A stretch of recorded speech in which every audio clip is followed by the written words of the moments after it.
कसे आहेत तुम्ही सर्व? मस्त ना, मजेत ना? मी पण खूप छान मस्त मजेत. मस्त सर्वांचं स्वागत पुन्हा एकदा आपल्या नवीन अशा ब्लॉग मध्ये आणि व्हिडिओ मध्ये. निर्वी देखील हाय करते. निर्वीचे दात बघा, दात बघा. सो गाईज, व्हिडिओ बनवण्यामागचं कारण एकच की आपण आज आहे गुरुवार आणि विहारामध्ये आज कार्यक्रम आहे आपला ग्रंथपठणात. अरे थांबा ना आहे ना, नुसती गाई लागले. लकी थांबा ना. तर का जायचं आहे आणि कशासाठी जायचं आहे तर ग्रंथपठण आहे आपलं बुद्धांचा धम्म. ह्या ग्रंथासाठी वाचन आपलं विहारामध्ये सोमवार आणि गुरुवार हे 2 दिवस ठरलेले आहे. त्यासाठी आपल्याला जायचं आहे. तर एक डिमांड होती, एक रिक्वेस्ट होती आमच्या मिस्टरांना, आमच्या म्हणजे माझ्या मिस्टरांना नव्हते, आमच्या म्हणजे हां. सो तो एक गोष्ट त्यांनी हे केलं होतं की एक माईक साठी एखादं असं काय म्हणतात त्याला की माईक ठेवण्यासाठी एक स्टँड माईक दिला होता. त्या ह्याच्याने म्हणजे माईकच्या साईजने आपल्याला एक स्टँड बनवायचं होतं. कारण की माझे मिस्टर फॅब्रिकेशन मध्ये आहेत, तर त्यांना ह्या सगळ्या गोष्टी जमतात. ॲज इंजिनिअरिंगच्या ह्याच्यात ना लकी. हां हो. तर त्यासाठी तर त्यांनी ते बनवून आणलेलं आहे त्यांच्या कंपनीमधून. तर अशा प्रकारे ते माईक ठेवण्यासाठी स्टँड त्यांनी कशा प्रकारे बनवलेला आहे यासाठीचा आजचा व्हिडिओ आपण जो आहे. आणि अशी घाई लागली ना, लोक आधीच ओपनिंग करून सगळं पॅकिंग बिकिंग करून निर्वी पण ना, खरंच बोलण्यात काय अर्थच नाही आहे ना. तर बघूया, ह्या माणसाने पहिला सुरुवात केली. दाखवू का आता तुम्हाला? ती उलाल करतायत. तर कशा प्रकारे बनवलंय आणि का तर आपलं, कारण की मला वाचताना ते माईक हातात घेऊन बघितलं असेल व्हिडिओ तुम्हाला, तर हातात घ्यावा लागत होता आणि हात दुखायचे. आणि माईकचा स्टँड पहिला होता बट तो एकदम पुराणा होता, तर त्याला जंग लागला होता, त्याच्यामुळे ते खराब झाला होता. तर बोलले की लक्ष्मण भाई ते तुम्ही बनवून द्या. तर अशा प्रकारे त्यांनी स्टँड आपल्याला दिलेला आहे बनवून. तर निर्वी त्याचं अनबॉक्सिंग करते. बॉक्सिंग तर आहेच नाही बट पेपर जे पॅकिंग केलेलं आहे ते अशा प्रकारे खोलते बया. आणि अशा प्रकारचं स्टँड त्यांनी आपल्याला बनवून दिलेलं आहे. ह्यामध्ये आपण खालीवर इथे ॲडजस्ट करू शकतो असं घेऊन, आणि माईक इथे हे करून अशा प्रकारची. तर टेक्नो म्हणतात ना, निंजा टेक्निक यूज करून त्यांनी छान असा माईकचा स्टँड त्यांनी बनवून दिलेला आहे. आणि संध्याकाळी आपण आज विहारात जाऊ. 7:30-8चा टायमिंग आहे वाचनासाठीचा. तर त्यासाठी गेल्यानंतर आपल्याला बघू आता शाबासकी कशी मिळते ती. सो आपण जाणार आहोत विहारामध्ये. तर विहारासाठी दिलेला आहे. आणि तर बघूया, मस्त आता स्टँड त्यांनी बनवून दिलाय असं आहे. बरोबर आहे ना, तिकडूनच खाली वाकून खाली बघ. तर असं हे सपोर्टसाठी हे केलंय. इथे मध्ये स्टँड दिलंय. हे घरी तुमच्या कामातच असेल ना, पण हे मटेरियल विकत आणलं. हे विकत आणलेलं आहे? बापरे. ॲल्युमिनियम आहे तो. काय हे? मग अच्छा, हे ॲल्युमिनियम आहे का? आणि हे पण ॲल्युमिनियम आहे? सगळं. अच्छा, हे आपल्याला काही समजत नाही बट इथे नट बोल्ट फिट करून इकडे हे करून ठेवलेलं आहे. आणि इकडे माईकचं हे करून दिलेलं आहे मस्त असं छान आणि सुंदर. निर्वीला तर घाई लागले बघा.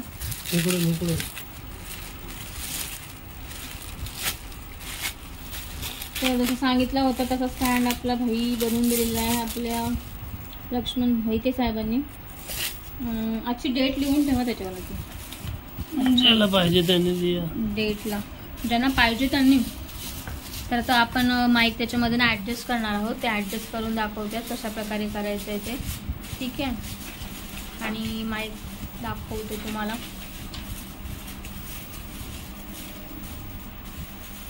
बसणार कसा आणि पडला तर खाली केबल आहे म्हणजे झाला फिक्स. कसं काय फिक्स झालं? खेच त्याला माईकला काय निघणार नाही माईक खेच. आणि असं खाली घेतलं तर बापरे. इथे बघा ना, अटॅच झालेलं आहे माईक. बट तू खुर्चीत बसणार, तो हाईट असणार. हा but that's why I am asking to you. Hello. आवाज येत नाही. पण स्टँड तुम्हाला कसं वाटलं नक्की सांगा. यांनी बनवले ते. आणि हा फिक्स झालेला आहे, याच्यामध्ये अडकलेला आहे. आणि ह्या माईकच्याच मापाने हा वाला जो ह्याला काय म्हणतात लगी हे ह्याला ह्या पोर्शनला काय म्हणतात? तो स्टँडचाच एक भाग अल्युमिनियमचा बनवला माझा नवरा ना खरं काय सांगू तुम्हाला, ठीक आहे हे अल्युमिनियम आहे, ह्याला बसवण्यासाठी याला काय पर्टिक्युलर नेम असेल, पण त्यांना विचारते तर काय डोक्याच्या वरनं चाललं. त्याला डिग्री मारली. हा असं म्हणा ना, ते कशा प्रकारे केलंय ते हे पण डिग्री फिरतंय मारले. अच्छा हे पण फिरतंय बरं, ठीक आहे. असा केलास तरी माईक नाही पडणार लावल्यावर बघ. अच्छा पडेल, जोराने नको दाबूच, लाईन येईल त्याला. मस्त असं माईक आपल्या साहेबांनी बनवून दिलेलं आहे विहाराला. बघा आता मिलिंद चेहरा मला बघायचं, एक्साइटमेंट भाई. काय लक्ष्मण शेठ मस्त बनवून दिला. हा बघा कचरा मॅडमने कशात टाकलाय, काय काम नाही. तू कागद दे ना, तो माईक भरून ठेवायचा होता, तिने तिथं वाट लावून टाकले. सो अशा प्रकारे माईक तयार झालेला आहे, माईकचं स्टँड. सो मस्त गेलाय, मला तर फार आवडला. सो गाईज तुम्हाला पण कसं वाटलं नक्की सांगा कमेंट करून. अशा प्रकारे लक्ष्मण साहेबांनी आमच्या माईक तयार करून दिलेला आहे. मस्त वाटतंय, पण इझी आहे. किती दिवस लागले याला? 2 तासात केला. किती दिवस? 2 तासात बनवलं. मग एवढे दिवस का नाही बनवून दिला आम्हाला? टाइम नको, मी काय हेच बनवायला जातो. टाइम नको, मी काय हेच बनवायला जातो असं म्हणणं यांचं. असंच आहे असो, बट वेळेला महत्व आहे. सांगितल्याच्या आतमध्ये आपल्याला बनवून मिळालेलं आहे. खूप छान आहे, पण असं करण्यासाठी पण डोकं लागतं. डोकं लागतं. सुकलेलं नाहीये त्याच्यामुळे असं दिसतंय, नाही तर ते शाईन मारलं असतं ना. अल्युमिनियम फिनिशिंग आहे हे बघ, असं भारी दिसतंय. हा तो डार्क पण तो छान वाटतोय, आणि हा लाईट मध्ये झालाय कलर. बट ठीक आहे ना, कुठं आपल्याला तिकडे प्रदर्शनाला मांडायचं आहे. वेळेला महत्व देऊन तो स्टँड बनवून दिलेला ते खूप महत्वाचं आहे. माझा हात खूप दुखायचा, एवढं वजन हातात घ्यायचं त्या माहितीचं. आणि तो ग्रंथ वाचायची मी. याच्या अगोदर ग्रंथपठण करत असताना माईक नव्हता यूज केला, पण यावर्षी आपल्याकडे सगळे सिस्टम आतमध्ये अवेलेबल असल्या कारणाने तर. आणि याच्या पुढचा पण व्हिडिओ दाखवेन मी, ज्यावेळेस स्टँडमध्ये ना मी बोलेन ना, जेव्हा ग्रंथाला सुरुवात करेन, तर कसं वाटतंय तुम्ही नक्की कमेंट करून सांगा. तो आत्ताचा हा व्हिडिओ मी इथे स्टॉप करते आणि ठीक आहे. सो कंटिन्यू राहा या व्हिडिओमध्ये, ब्लॉगमध्ये, आणि कमेंट करून सांगा. कोणाला हवे असतील तर कमेंट पण करा. प्राइस त्याची किती होईल काय ते मी सांगेनच तुम्हाला, ठीक आहे. सो अशा प्रकारे हा माईक स्टँड तुम्हाला बनवून दिला जाईल, ठीक आहे. चला तर मग हा होतं ना, मी घरी याच्यावर बसले तर खालपर्यंत येते त्याचं. हे बघा ना, लाईटच गेले आणि ऍडजस्ट करत आहेत आमचे मिस्टर मोहित. आली भाई आली, लाईट आली. हा परत जाऊ शकते, सांगू शकत. Hello Laxman Mohite, thank you so much, धन्यवाद साहेब. अशीच बसणार आहे, अजून कशी बसणार? खाली हा असंच ठेवा, आणि किंवा खाली करा. हा ऍडजस्ट बरोबर करा, म्हणजे मी जसे हे करत असतात बस. हा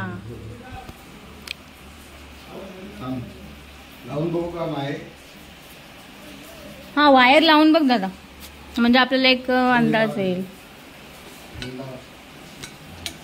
दादांना भिजवायची होती म्हणून पाऊस आला.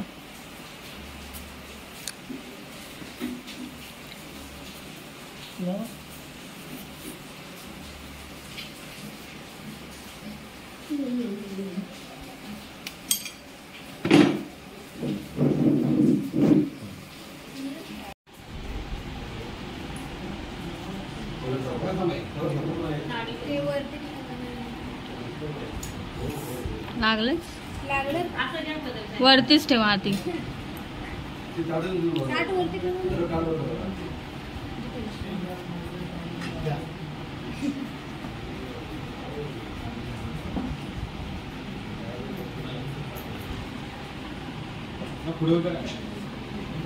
घालून का बाबा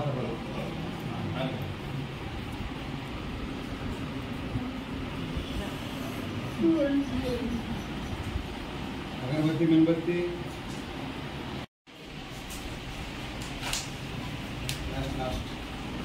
एकदा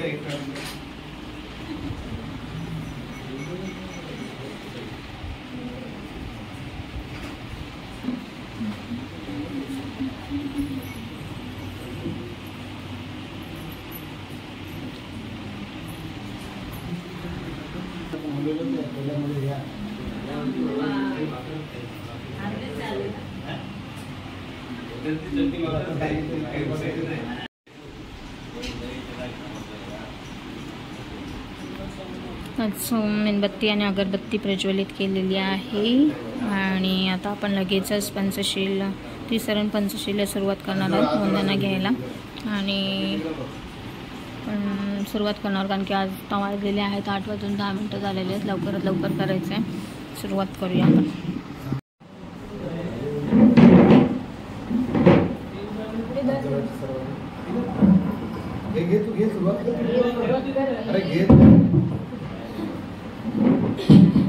सर्वांनी हात जोडायचे.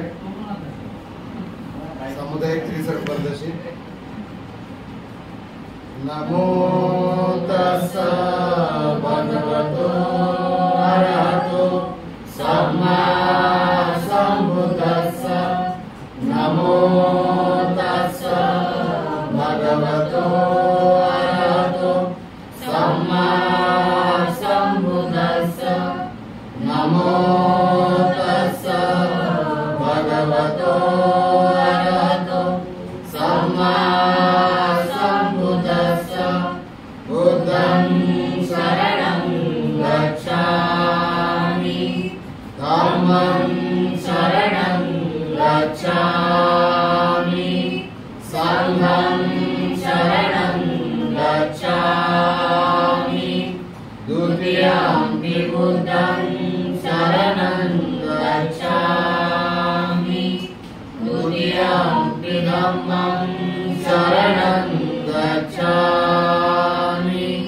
द्वितीयंपि संघं शरणं गच्छामि.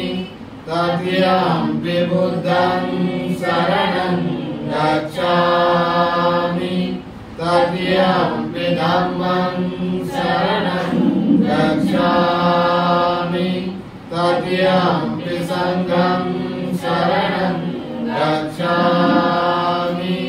पाणातिपाता वेरमणि सिक्खापदं समादियामि. आदिन्नदाना वेरमणि सिक्खापदं समादियामि. कामेषु मिथ्याचारा वेरमणि सिक्खापदं समादियामि.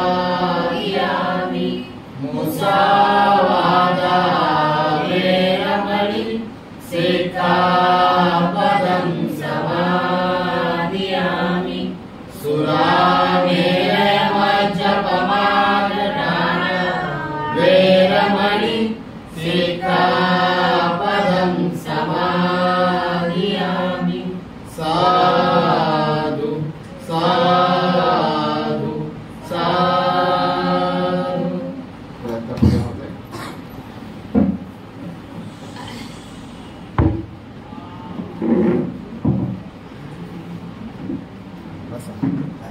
Okay sir.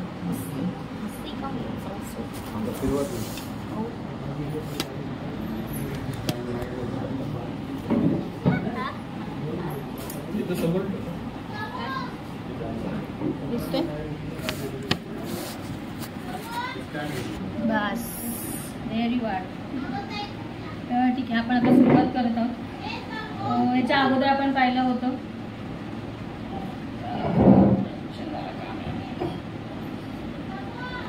प्रथम खंडामधलं समाधी मार्गांचे शिक्षण. त्यानंतर आपण पाहणार आहोत वैराग्याची कसोटी. तर गौतमाने सांख्य आणि समाधी मार्ग यांची कसोटी घेतली होती, परंतु वैराग्य मार्गाची कसोटी घेतल्याशिवाय त्याने भृगु ऋषींचा आश्रम सोडला होता. त्यांना असे वाटले की त्या मार्गांची कसोटी घ्यावी आणि स्वतः अनुभव घ्यावा, म्हणजे त्याविषयी आपल्याला अधिकार वाणीने बोलता येईल. त्याचप्रमाणे गौतम गया नगरीत गेला. तेथून सभोवतालच्या प्रदेशाची त्याने पाहणी केली आणि उरुवेला येथे गयाची राजश्री नगरी यांच्या आश्रमात वैराग्य मार्गाचा अभ्यास करण्यासाठी वस्ती करण्याचे त्याने निश्चित केले. वैराग्य मार्गाच्या अभ्यासासाठी नेरंजना नदीच्या काठी ते निर्जन आणि एकांतातील स्थळ होते. राजगृहात असताना ज्याला ते परिव्राजक भेटले होते आणि शांततेची वार्ता ज्याने आणली होती, ते 5 परिव्राजक त्यांना उरुवेला येथे आढळले. ते देखील वैराग्याचा अभ्यास करीत होते.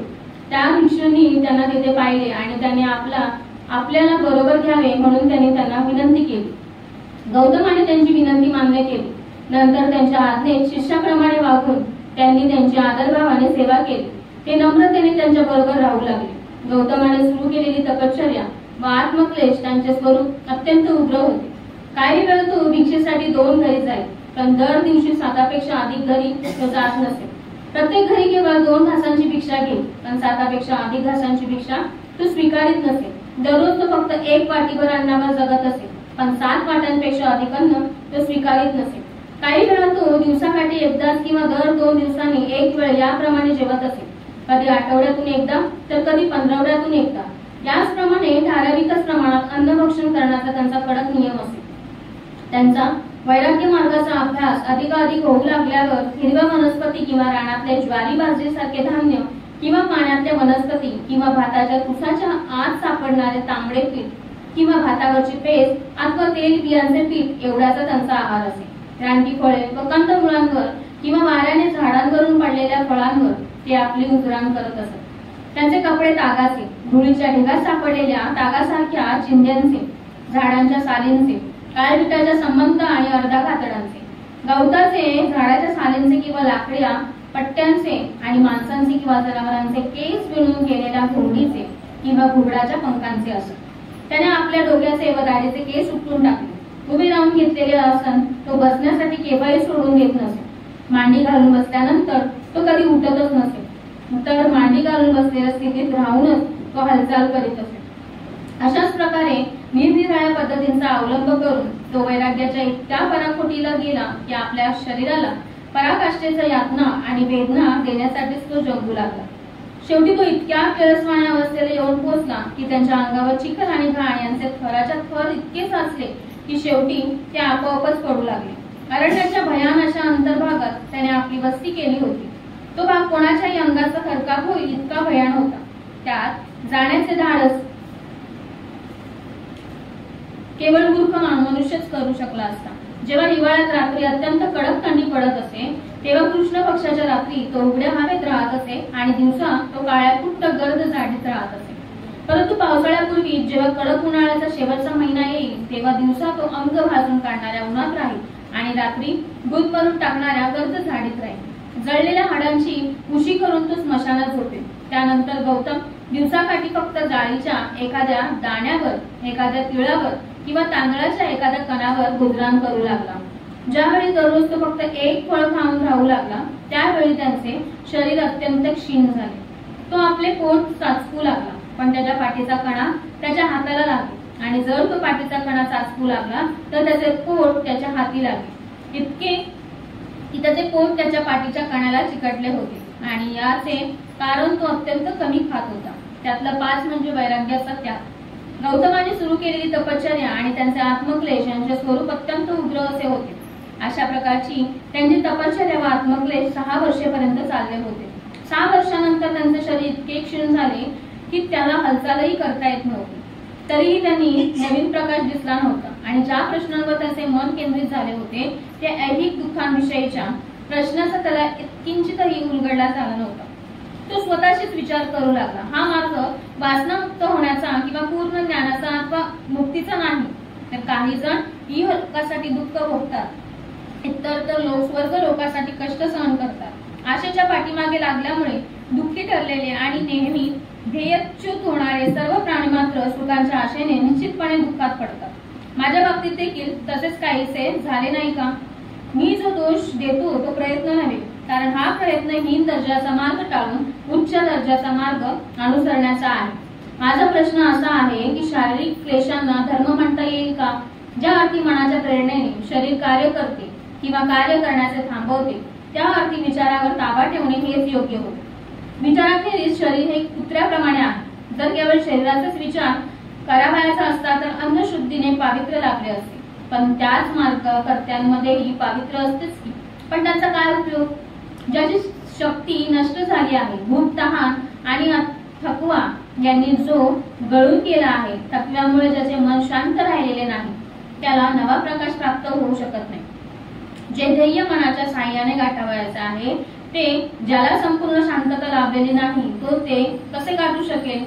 खरी शांती आणि एकाग्रता शारीरिक गरजांच्या अखंड तृप्तीनेच योग्य प्रकारे लागते. त्यावेळी उरुवेला येथे सेनानी नावाचा एक गृहस्थ राहत होता. सुजाता नावाची त्याला मुलगी होती.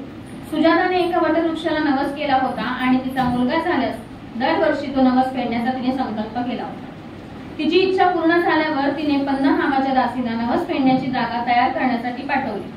त्या वटवृक्षाखाली गौतम बसलेला पाहून पन्नाला वाटले की तो वृक्ष देवच अवतरला आहे. सुजाता आली आणि स्वतः शिजवलेले अन्न तिने एका सोन्याच्या पात्रात गौतमाला वाढले. ते पात्र घेऊन तो नदीकाठी गेला. सुप्त तीर्थ नावाच्या घाटावर त्याने आंघोळ केली आणि मग त्या अन्नाचे भक्षण केले. त्याचप्रमाणे त्यांची वैराग्य मार्गाची कसोटी संपली. तपश्चर्या आणि आत्मक्लेश यांचा गौतमाने त्याग केल्यामुळे त्यांच्या बरोबर असलेले ते 5 तपस्वी त्यांच्यावर रागावले आणि तिरस्काराने ते त्यांना सोडून तिथून निघून गेले.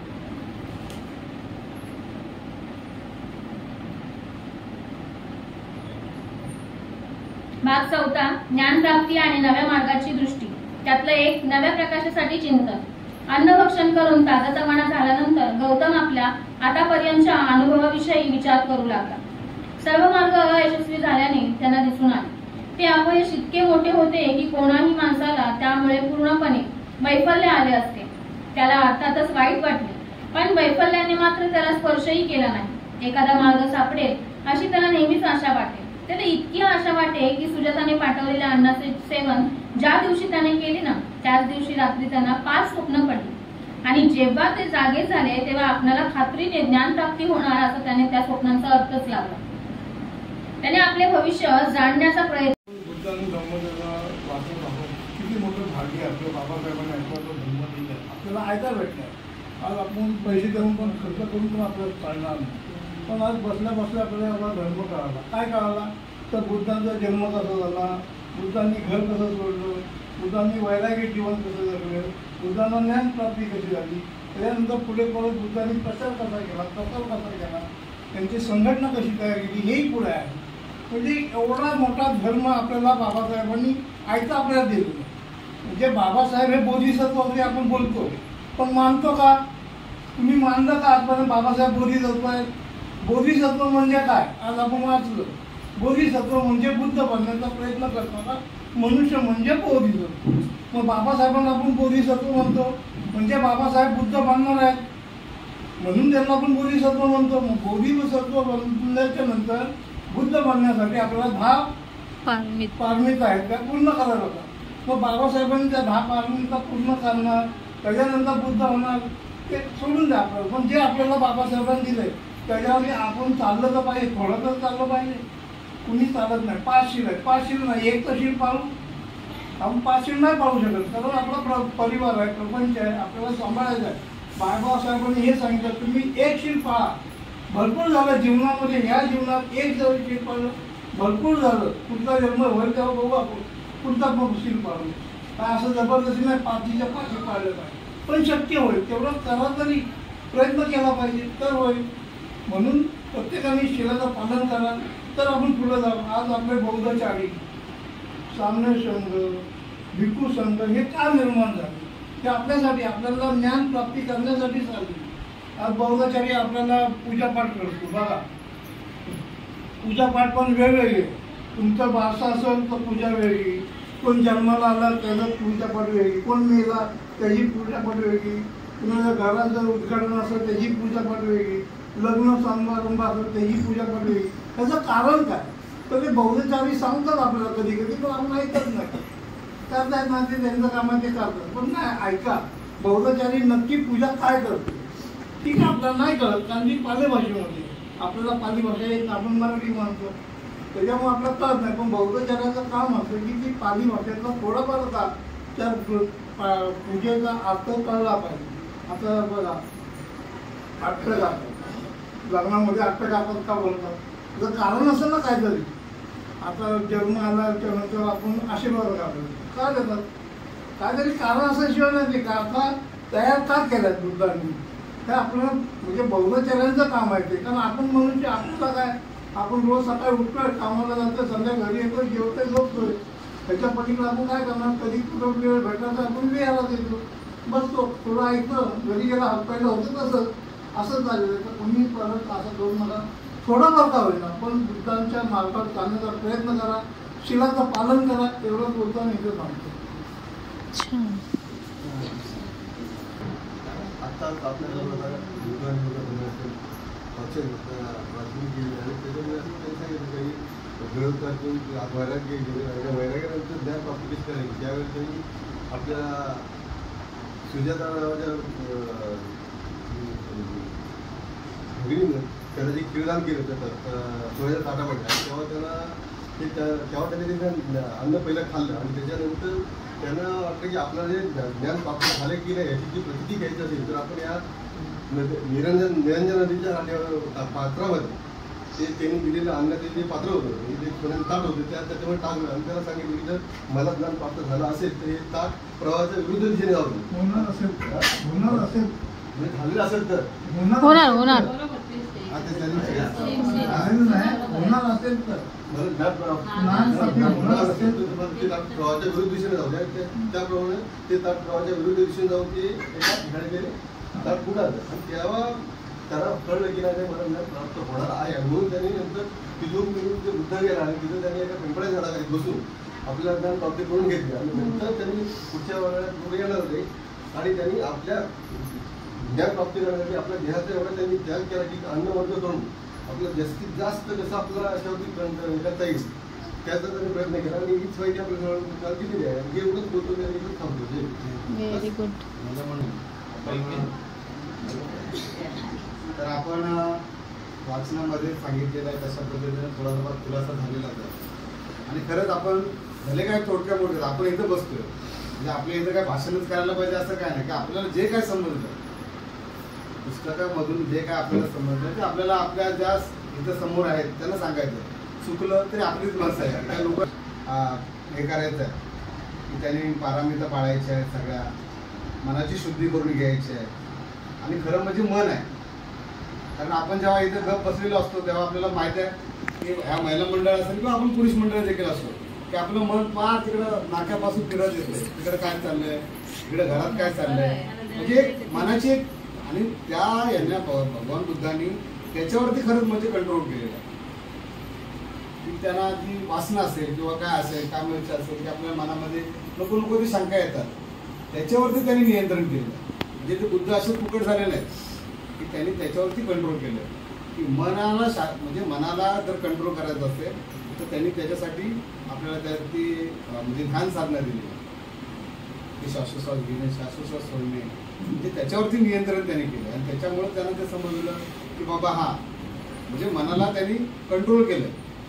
आपलं मन आपल्या ताब्यात राहूच शकत नाही. तुम्ही जरी किती वेळा सब पाप सकरणं कुशलस उपसंपदा सचित परियोदपनं एतं बुद्धान शासनं धम्मचरे सुचरितं नतं कुचरितं चरे धम्मचारी सुखं सेति अस्मि लोके परमेच न तावतारं मदरो यावता बहुवा सति योचं विसुतवान् धम्मकायेन पश्यति सर्वे धम्मदरो धम्मनकमज्जति नति मे शरणं बुद्धो मे शरणं वरं एतेन सज्जवचेन होतु मे जयमङ्गलं नति मे शरणं धम्मो मे शरणं वरं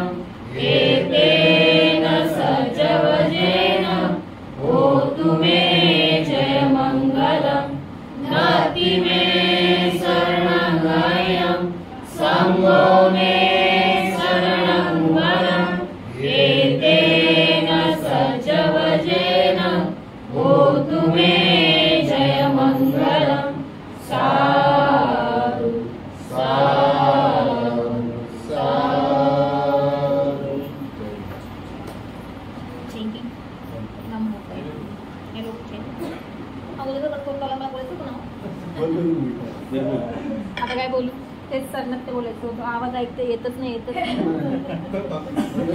बंद करा त्याला. तरी बंद करून ठेवलेलं. मध्येच खडखडतो वीज चमकते ना.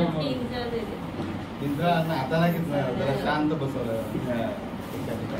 हातात मांडू आणि म्हणून काय करायचं, ताट घेते. आणि ते मिक्स करायला लागणार. हा तो असं वर्ण ना.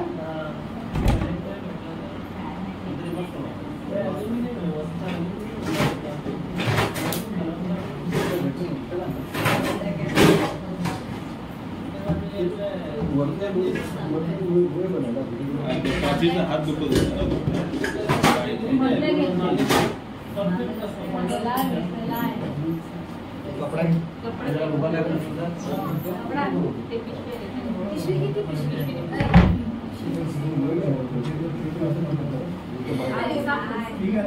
कपडा चालू ठेव. येतेच काय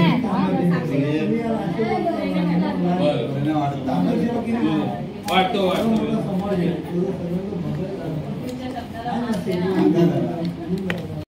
प्रकारे आपलं हे करून झालेलं आहे. सगळ्या म्हणजे शेवबुंदी तिने आणलं होतं, तर खाऊ म्हणून आपण सगळ्यांना वाटणी करून दिलेली आहे. प्रत्येकाला प्लेट वगैरे भरून दिलेल्या होत्या आणि सगळ्यांनी आस्वाद घेतला होता शेवबुंदीचा. शेवबुंदी पण एकदम फ्रेश होती, त्याच्यामुळे खाण्यामध्ये थोडं मस्त मजा आली. आणि निर्बिन तर काय खाल्लं नाही.